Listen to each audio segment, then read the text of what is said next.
चलिए रिकॉर्डिंग शुरू करते हैं। तो आज की डेट है 27 फरवरी 2026 और रूल्स का फॉलो करते हुए हम लेटेस्ट कोई भी प्राइस डिस्कस नहीं कर सकते। 3 महीने एक लेटेस्ट, और हमारी वीडियो में प्राइस की डिस्कशन है ही नहीं। It's not about discussion price. आपने इस वीडियो का थंबनेल भी देख लिया होगा। तो अभी ज़रा मैं थोड़ा सा पीछे जा रहा हूँ। Let us go here so that हम कोई भी बात करते समय हमारे पास स्क्रीन पे पुराने ही चार्ट्स आए। अभी आज का जो मेन टॉपिक जो है वो है कि हमने अपने स्मॉल कैपिटल अकाउंट को कैसे ग्रो करना है। एंड जिन जनों का कैपिटल छोटा है उनको पता है दैट उनके पास ज़्यादा ऑप्शंस नहीं है। कैपिटल को ग्रो करने के लिए ज़्यादा ऑप्शंस नहीं है। सबसे पहला एंड छोटा अकाउंट, छोटा कैपिटल्स का मेरा यहाँ पे मतलब है 10,000 और या फिर इससे less than equal to 10,000। Why I am keeping 10,000 because जब नॉन एक्सपायरी डे होता है, जैसे आजकल ट्यूसडे को एक्सपायरी चल रही है, तो जब नॉन एक्सपायरी डे होता है, मान लो वेडनेसडे होता है, थर्सडे होता है, उस टाइम पे जो एटीएम ऑप्शन है 65 का लॉट चल रहा है। तो जो एटीएम ऑप्शन है वो 100 से 140 के बीच में होता है। तो यानी कि 6500 से लेके अराउंड आप लगा लो वही 13,000 12,000 इसके बीच में कहीं पर होता है, राइट। तो इसका मतलब है कि वेडनेसडे को तो हम इतने में एटीएम भी प्ले नहीं कर पाते, हमें थोड़ा सा एक दो स्ट्राइक आगे का ओटीएम प्ले करना पड़ता है। I am using the word play, मेरा मतलब प्ले नहीं है, बट आप मेरी बात को समझे, है ना। वो करना पड़ता है स्ट्राइक।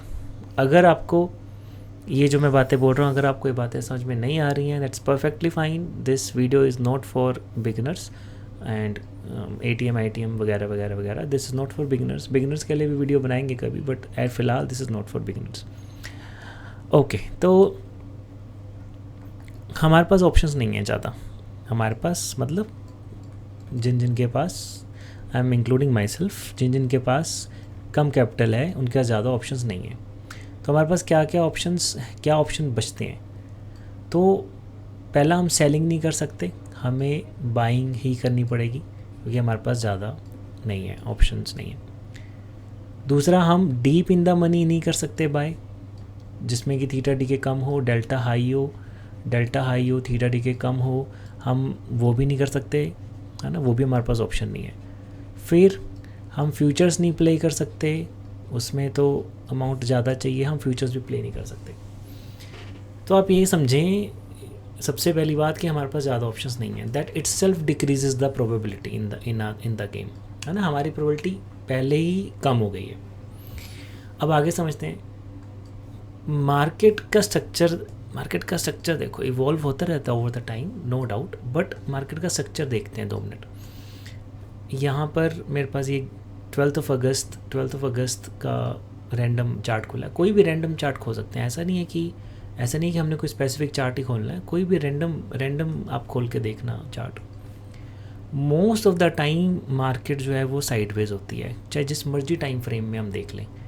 यहाँ पर देखो, मोस्ट ऑफ द टाइम जो मार्केट है वो साइडवेज होती है। अगर हम काउंट करें कि कितनी देर मार्केट जो है वो उसमें मूव आया और कितनी देर वो साइडवेज रही, तो आप देखेंगे कि मोस्ट ऑफ द टाइम जो है वो मार्केट जो है वो साइडवेज रहती है, राइट।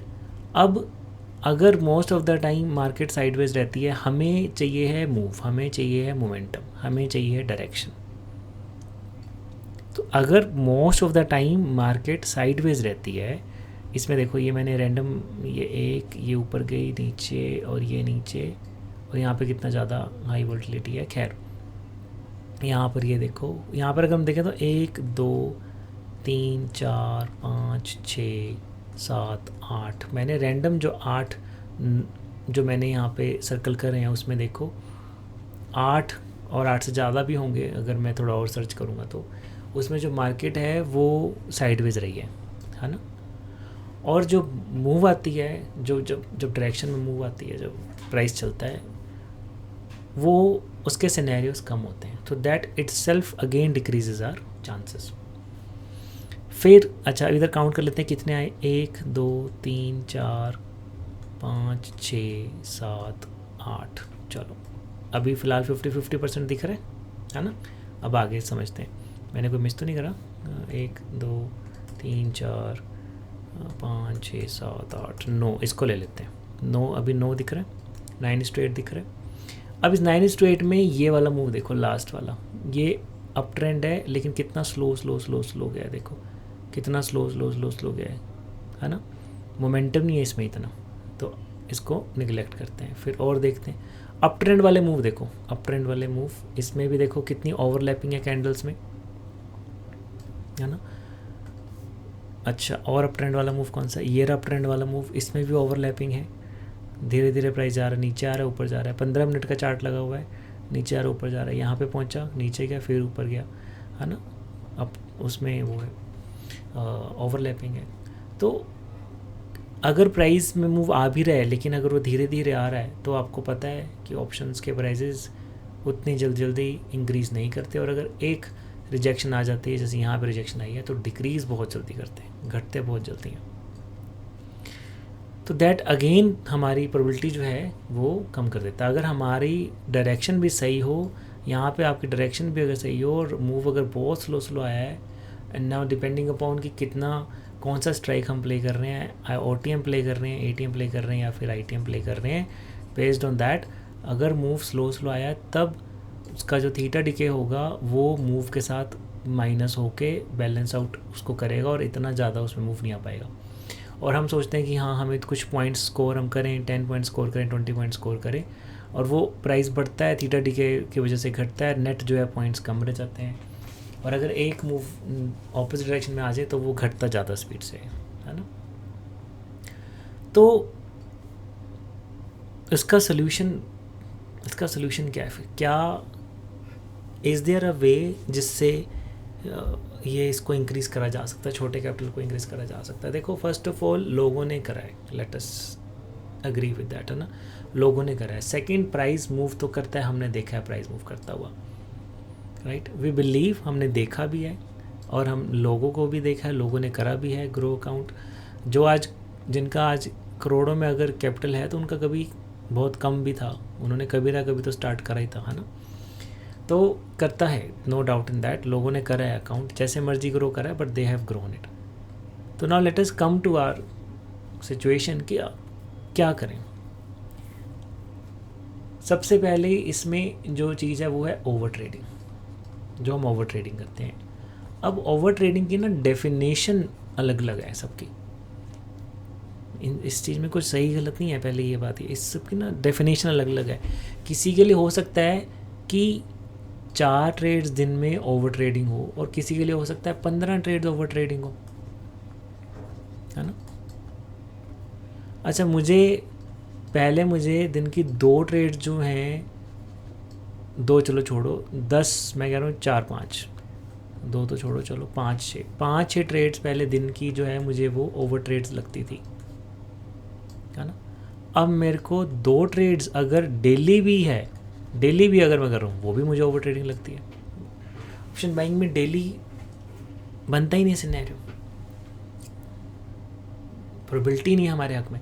अब 2 ट्रेड्स दिन की अगर डेली की अगर हैं, वो भी अब ओवर ट्रेडिंग लगती हैं। We really have to wait patiently जब हमारे फेवर में मूव आ रहा हो, नंबर 1, और हम उसको सही रीड कर पा रहे हो, रिस्क मैनेजमेंट वहाँ पर हो, रिस्क रिवॉर्ड भी हो, इन सारी चीज़ें मैच कर रही हूँ, उसके लिए बहुत ज़्यादा पेशेंटली वेट करना पड़ता है। अब इसका सलूशन, ओवर ट्रेडिंग का सलूशन क्या कोई है हमारे पास? बिल्कुल है।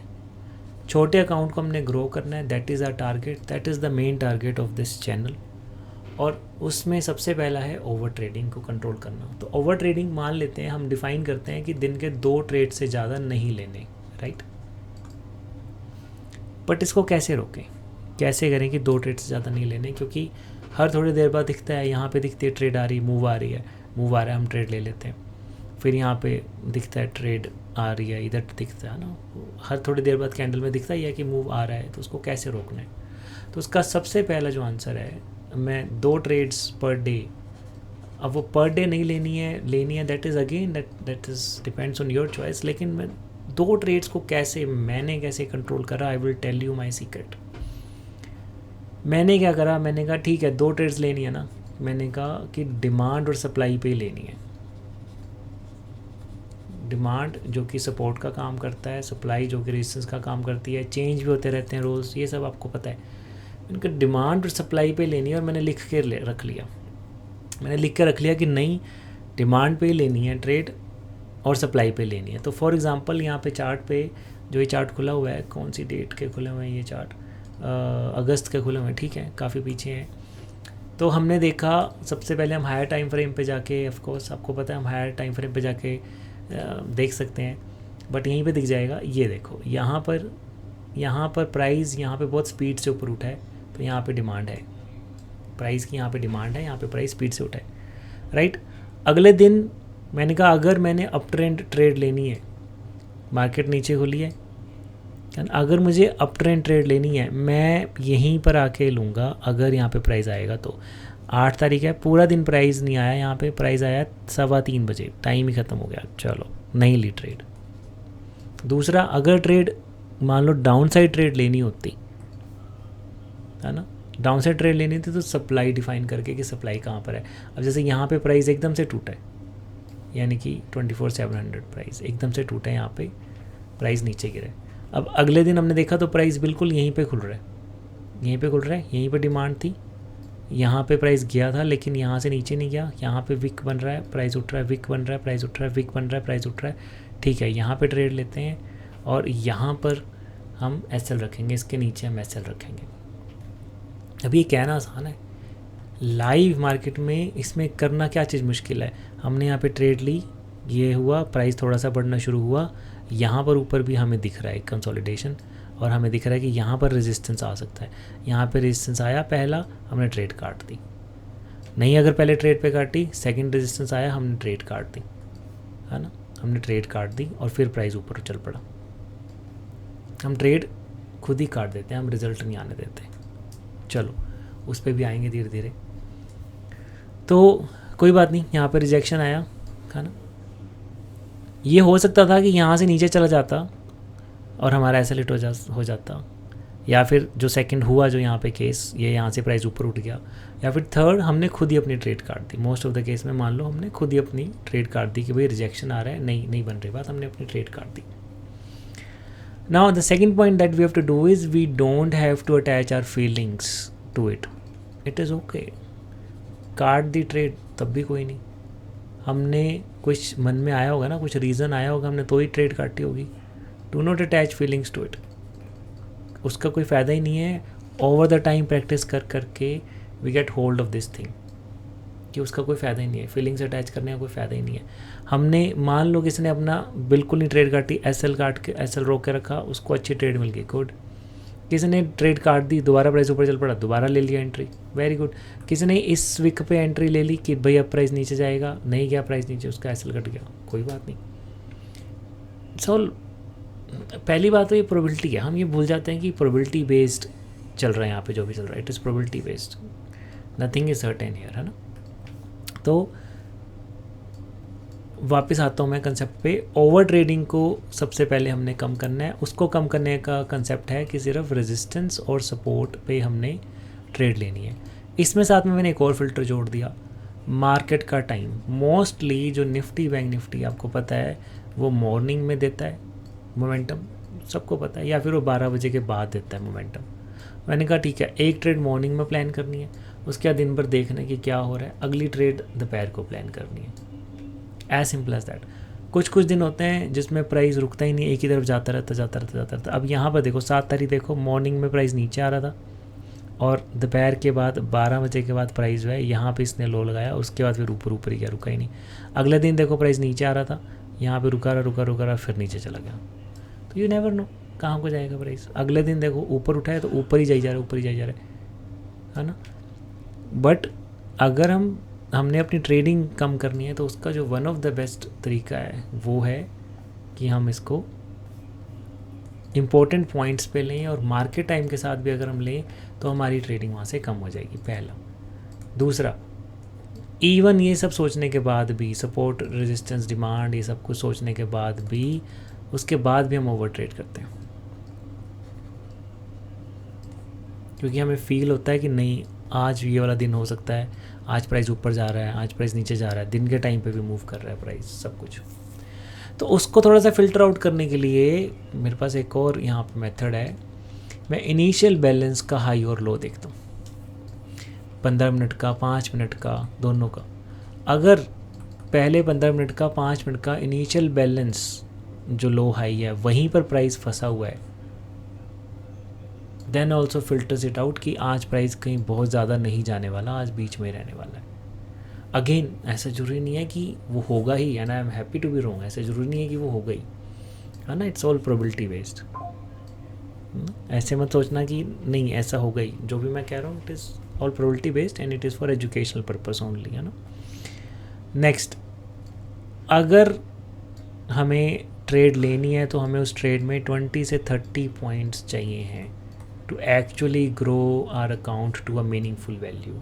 What do I mean by that? अगर हमारे पास 10,000 का कैपिटल है और हमारे पास 65 का अगर लॉट चल रहा है, तो हमें 20 पॉइंट्स या फिर 30 पॉइंट्स अगर हमें मिलते हैं, तब हमें जाके कहीं उस पर 1300 या फिर 2000 रुपये के आसपास वो बनते हैं इन अ ट्रेड, है ना। So when we are able to catch this much amount और हायर देन दैट, तो हमारा जो अकाउंट है वो कुछ मीनिंगफुली जो ग्रो करता है। अब क्या होता है, उल्टा होता है, हम अपनी ट्रेड के साथ ये इमोशन जोड़ लेते हैं कि हमें 2000 तो कमाना है इस ट्रेड में। ऐसे नहीं होता, है ना।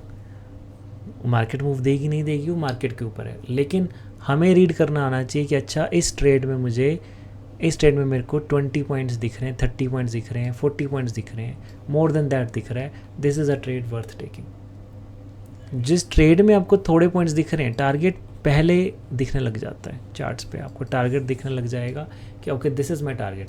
हम टारगेट तक होल्ड कर पाए चाहे नहीं कर पाए वो एक अलग बात है, that is a different psychology talk in itself. अभी मैं उसकी बातें नहीं कर रहा हूँ, मैं ये बात कर रहा हूँ कि हमें जो टारगेट है वो चार्ट पे दिख जाता है कि ये मेरा टारगेट है। तो वो टारगेट देख के पहले से हमें पता होना चाहिए कि हमारा वो 20-30 पॉइंट्स देगा कि नहीं देगा। अब वो कैसे पता चलेगा? वो पता चलेगा डेल्टा से। अगर आपको दिख रहा है निफ्टी स्पोर्ट पे वो मेरे को 100 पॉइंट्स का मूवमेंट देने वाला है, 200 पॉइंट्स का, लेट्स से 200 पॉइंट्स का मूवमेंट देने वाला है, let's keep it simple, 100 points का मूव देने वाला है। आपने जो भी स्ट्राइक प्राइस चूज़ करा है, ATM, अगर वो जो स्ट्राइक प्राइस है उसका जो डेल्टा है वो 0.8 के आसपास है, जो कि बहुत ज़्यादा हो गया, तो मैं इसको थोड़ा सा रियलिस्टिक रखूँगा कि जो ATM होता है उसका 0.5 के करीब होता है, आप लगा लो, और जो ITM होगा उसका 0.4 के करीब होगा। तो दैट मीन्स कि 40 से 50 पॉइंट्स उसमें आ सकते हैं विद मोमेंटम, है ना। स्लो मोमेंटम आएगा तो फिर वो डेल्टा मूव करेगा, थीटा डीके भी होगा, दोनों चीज़ें फंसेंगी। तो यानी कि सिर्फ एक ही तरीका बचता है हमारे पास, ओनली वन वे हमारे पास बचता है छोटे कैपिटल को ग्रो करने का, कि हम वो वाली ट्रेड्स लें जिसमें कि हमारा रिस्क रिवॉर्ड ज़्यादा हो। अगर हम 10 रुपये रिस्क रख रहे हैं, 10 रुपये 10,000 के कैपिटल पे, और आजकल लॉट साइज़ जो है वो 65 का चल रहा है, तो लेट मी कैलकुलेट, जो 10 रुपये हैं, 10 का जो पॉइंट का जो स्टॉप लॉस है वो 6.5% है ना। 1% का रूल लोग रखते हैं, 1% 2% रखते हैं, ऑप्शन बाइंग में नहीं होता 1% 2%। सेटअप कंफर्म होते होते प्राइस 5-10 रुपये तो मूव कर ही चुका होता है। I am talking about in rupees, 5-10 रुपये तो मूव कर ही जाता है। या तो आप अर्ली एंटिसिपेट करोगे तो फिर सेटअप नहीं कंफर्म होगा, कैंडल नहीं क्लोज होगी, या फिर हम सेटअप को कंप्लीट होने दें, तब तक 10 रुपये के आसपास तो प्राइस मूव कर ही चुका होता है, जो अगला लो निकल कर आता है चार्ट के हिसाब से। आई एम टॉकिंग कि जो SL इसमें हम रखेंगे वो चार्ट्स के हिसाब से रखेंगे, ना कि अपने मन के हिसाब से। अगर मैंने यहाँ पे एंट्री ली है तो यहाँ पे मेरा SL होगा चार्ट के हिसाब से, ना कि मेरे मन के हिसाब से कि बस मैंने 2 रुपये का 4 रुपये का मैंने SL रख लिया। नहीं, ऐसे नहीं। तो वेरी लेस ट्रेड्स, नंबर 1। दूसरा, हमें रिस्क रिवॉर्ड ज़्यादा चाहिए। अगर हम 10 रुपये यहाँ पे रिस्क रख रहे हैं, विच इज़ एक्चुअली 6.5%, तो हमें यहाँ पे 40 से 50 पॉइंट का हमें टारगेट चाहिए एंड मिनिमम इज़ 20 से 30 बिकॉज 1:2 मेंटेन करने के लिए 20 पॉइंट्स। तो हमें वो ट्रेड हमें वो दिखनी चाहिए कि हाँ ये ट्रेड है, इतना आ सकता है इसमें प्राइस, इतना इसमें रिटर्न आ सकता है, इतना रिवॉर्ड है, it is worth taking the risk, right. अब नेक्स्ट आपको पता है कि आपको छोटी ट्रेड्स भी पकड़नी आनी चाहिए और उसको अवॉइड करना आना चाहिए। फॉर एग्जांपल यहाँ पे मुझे दिख रहा है चार्ट पे कि प्राइस जो है वो यहाँ से उठ रहा है, विक से उठ रहा है। मान लो आपने कहा चलो अभी पहली बार उठ रहा है, अभी मैं ट्रेड नहीं लूँगा, जब सेकंड टाइम उठेगा फिर मैं ट्रेड लूँगा। ये सेकंड टाइम उठा, विक आई, दोबारा उठा प्राइस, तो आपने कहा अभी रेड कैंडल बनी है, अभी नहीं, ग्रीन कैंडल पे मैं एंट्री लूँगा because I want to go long, है ना। तो जब मैं लॉन्ग जा रहा हूँ यहाँ पर, ये जो ग्रीन कैंडल बनी है अगली वाली, इस पे लॉन्ग जाने पे मेरे को देखो, मेरे को जो फर्स्ट टारगेट दिख रहा है वो दिख रहा है इस कैंडल का हाई, सेकंड टारगेट जो दिख रहा है वो दिख रहा है इस कैंडल का हाई। आपको पता ही है प्रीवियस जो हाईज होते हैं वो फर्स्ट टारगेट होते हैं। तो अब आप देखो यहाँ पर अगर प्राइस कंफर्म होते होते, कैंडल क्लोज होते होते यहाँ पर प्राइस आ चुका है, तो now we can see, let me zoom it little bit, हमें दिख रहा है यहाँ पे अगर यहाँ पे प्राइस ख़त्म होते होते यहाँ पे प्राइस आ चुका है और हमारा एसएल इसके नीचे है और फर्स्ट टारगेट यही वाला था, सेकंड टारगेट यही वाला था, तो कहाँ है इसमें रिस्क रिवॉर्ड इतना? इसमें है ही नहीं उतना रिस्क रिवॉर्ड इस ट्रेड में, है ना। तो वो रिस्क रिवॉर्ड हमें पहले देखना है। सिर्फ और सिर्फ एक ही ऑप्शन है हमारे पास इन ऑप्शंस में कि हमें रिस्क के हिसाब से हमें रिवॉर्ड ज़्यादा चाहिए, हमें सिर्फ वो वाली ट्रेड्स चाहिए जो हमें 40-50 पॉइंट्स का रिवॉर्ड दे, और वो आती हैं, ऐसा नहीं है कि वो नहीं आती हैं, that is the interesting part. लेकिन वो हर रोज़ नहीं आती हैं, हमें हर रोज़ पेशेंटली बैठना है। और इसमें जो सबसे बड़ा चैलेंज है वो ये है कि हम बैठे हैं और हम ट्रेड नहीं ले रहे हैं, हम हंटर की तरह बैठे हैं और हम ट्रेड नहीं ले रहे। That is one of the most difficult part. और वो जो हमारे बाकी की दिनचर्या में, बाकी की जो लाइफ में जो चीज़ें चल रही हैं कि हम काम कर रहे हैं, काम नहीं बनता, हम दोबारा ट्राई करते हैं, काम नहीं बनता, हम दोबारा ट्राई करते हैं, तो काम नहीं बनता, हम दोबारा ट्राई करते हैं, वो जो है वो जो माइंड है, वो जो प्रोसेस है, अपने आप को याद दिलाना बार बार कि यहाँ पर जो प्रोसेस है वो अलग है और बाहर की दुनिया में जो प्रोसेस है वो अलग है। अब इसका मैं आपको एक ग्रेट सोल्यूशन बताता हूँ जो मैंने अप्लाई करा है। मैंने क्या करा, मैंने अपनी वीडियो रिकॉर्ड करी और मैंने अपनी वीडियो रिकॉर्ड करके उसमें मैंने अपने आप को मैसेज दिया कि सुबह ये वीडियो देखनी है ट्रेडिंग शुरू होने से पहले, और अपने आप को याद दिलाना है कि अगर तू ट्रेडिंग सीट पे बैठा है, अगर तू ट्रेडिंग टर्मिनल पे बैठा है, तो तू अलग दुनिया में, which is totally different from outside the world. यहाँ पे तेरे को अपने रूल्स को याद रखना है, और वो रूल्स भी तूने खुद बनाए हैं, किसी और ने नहीं बनाए, तुझे अपनी बात सुननी है, और तेरे सिर्फ और सिर्फ तेरे को रिस्क रिवॉर्ड, अच्छे रिवॉर्ड वाली ट्रेड्स लेनी है, और तेरे को ट्रेड नहीं करना है। देयर इज़ अ पॉसिबिलिटी कि आज पूरा दिन तू बैठा रहे, यू हैव टू, एंड तेरे को ट्रेड ना मिले, right, but the market has to tell you कि ओके मैं आज ट्रेड दे रही हूँ, ये ट्रेड मिल रही है, अगर लेना है तो लो, नहीं लेना तो ना लो, but the market has to say to you, the price has to say to you, and that is really challenging, but over the time practice कर करके, ट्रेडिंग की प्रैक्टिस कर करके हमारे मन में ये चीज़ बैठ जाती है कि अच्छा ठीक है, this is how it is, इसमें हम कुछ चेंज नहीं कर सकते, हम अडेप्ट ही कर सकते हैं। इट्स लाइक वेदर, कभी भी चेंज हो सकता है, हम अडेप्ट ही कर सकते हैं, हम चेंज नहीं इसमें कर सकते। तो अल्टीमेटली अच्छा, अगर हम ट्रेड लेस करेंगे, अगर हम रोज़ नहीं ट्रेड करेंगे, मान लो इस दिन हमने ट्रेड नहीं करा, तो अल्टीमेटली ऑटोमेटिकली हमारा जो ब्रोकरेज है, जो एसटीटी है, वो सब जो खर्चे हैं वो भी कम हो जाएंगे। अब अगली और आखिरी बात बताता हूँ, फिर ख़त्म करते हैं इस वीडियो को।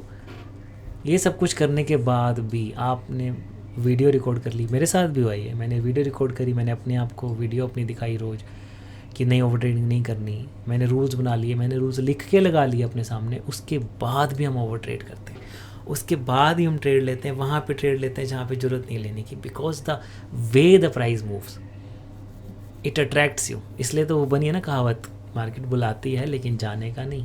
तो वो बनी है कहावत, वो गलत नहीं बनी, सही बनी है। The way it moves it attracts you. तो उसके लिए मैं आपको एक फाइनल मंत्र बताता हूँ and you will love it. जितने लोग भी ट्रेडिंग को सीखने के पीछे लगे हुए हैं सीरियसली, वो 2 चीज़ें करते हैं, वो 2 चीज़ें ज़रूर कर रहे हैं। पहला, वो साथ में कोई दूसरा ज़रूर काम करते हैं। उनके एक्सपेंसेस सबके हैं, बिल्स सबके हैं, है ना। वो दूसरा काम ज़रूर साथ में करते हैं क्योंकि उनको पता है कि income from trading is not constant, और trading is a life long learning journey. और कैपिटल, एंड खासकर जिनका स्मॉल कैपिटल है, capital is not that big. हमारे पास कोई 50 करोड़ नहीं है कि अगर हम नहीं भी काम करेंगे तब भी कोई बात नहीं, चलता रहेगा, ऐसा भी नहीं है। Second, they hate to do job. वो जॉब नहीं करते, वो मोस्टली या तो फ्रीलांसर होंगे या सेल्फ एम्प्लॉयड हैं या जो भी काम कर रहे हैं, they hate to do job. अगर वो जॉब कर भी रहे हैं तब भी they hate to do job. That is why they are learning trading. And ऐसा नहीं कि जॉब ख़राब है, नहीं, they want freedom of their time. मैं जॉब को नहीं मैं कह रहा कि जॉब ख़राब है, they want freedom of their time, इसलिए वो ट्रेडिंग सीख रहे हैं। ऐसा नहीं है कि ये जॉब ख़राब है, वो जॉब ख़राब है। They want freedom of their time and they want money to enjoy that freedom of their time, इसलिए वो ट्रेडिंग सीख रहे हैं। They have seen it and they know it.